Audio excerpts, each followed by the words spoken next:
আপুনি বাৰু জানেনে যে মা দুৰ্গাৰ সৃষ্টি কেনেকৈ হৈছিল? মাৰ্কেণ্ডীয় পুৰাণৰ দুৰ্গা সপ্তশতী বা দেৱী মাহাত্ম্যত মা দুৰ্গাৰ উৎপত্তিৰ বিষয়ে সুন্দৰভাৱে বৰ্ণন কৰা আছে।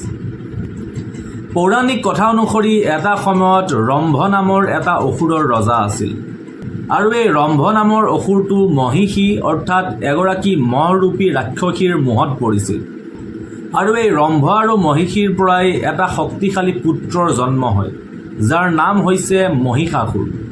যিহেতু মহিষী এগৰাকী মহৰূপী ৰাক্ষসী আছিল আৰু ৰম্ভ অসুৰ কুলৰ এটা মনুষ্য আছিল, তে মহিষাসুৰৰ জন্মৰ সময়ত মহিষাসুৰ আধা মহ আৰু আধা মনুষ্য হিচাপে জন্ম লৈছিল।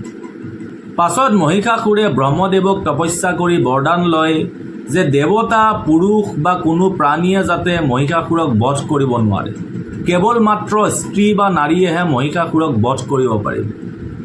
কাৰণ মহিষাসুৰে স্ত্ৰী বা নাৰীক দুৰ্বল বুলি ভাবিছিল আৰু সেইবাবে ভাবিছিল যে নাৰীয়ে কেতিয়াও মহিষাসুৰক বধ কৰিব নোৱাৰে। আৰু মহিষাসুৰে এই বৰদান লাভ কৰাৰ পাছত অত্যাধিক শক্তিশালী আৰু অত্যাচাৰী হৈ পৰিল। মহিষাসুৰে স্বৰ্গ আক্ৰমণ কৰি দেৱতাসকলক স্বৰ্গৰ পৰা খেদি ইন্দ্ৰৰ আসনখন দখল কৰি ল'লে আৰু দেৱতাসকলে পৃথিৱীতে বিচৰণ কৰি থাকিবলৈ ধৰিল। এইদৰে মহিষাসুৰৰ অত্যাচাৰৰ ফলত দেৱতাসকল বহুদিন পৃথিৱীতে বিচৰণ কৰি থাকিল আৰু শেষত দেৱতাসকলে নিজৰ অধিকাৰ পাবৰ বাবে আৰু মহিষাসুৰৰ অত্যাচাৰৰ পৰা ৰক্ষা পাবৰ বাবে ভগৱান বিষ্ণুৰ ওচৰলৈ গ'ল।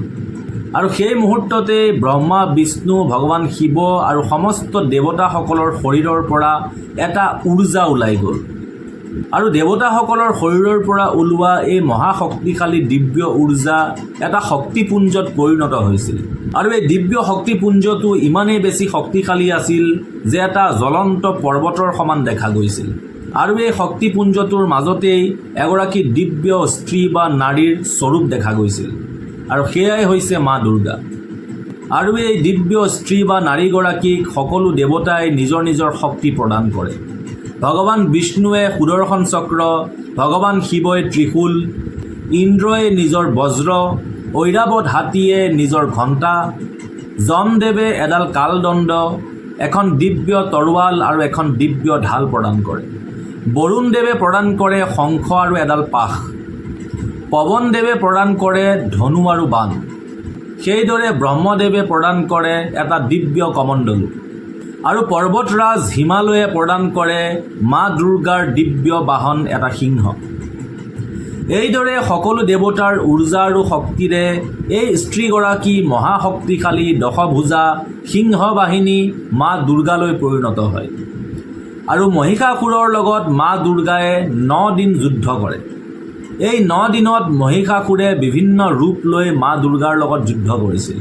কেতিয়াবা হাতী, কেতিয়াবা ঘোঁৰা, কেতিয়াবা মনুষ্য আৰু একেবাৰে শেষত মহিষাসুৰে মহৰ ৰূপ ধাৰণ কৰিছিল।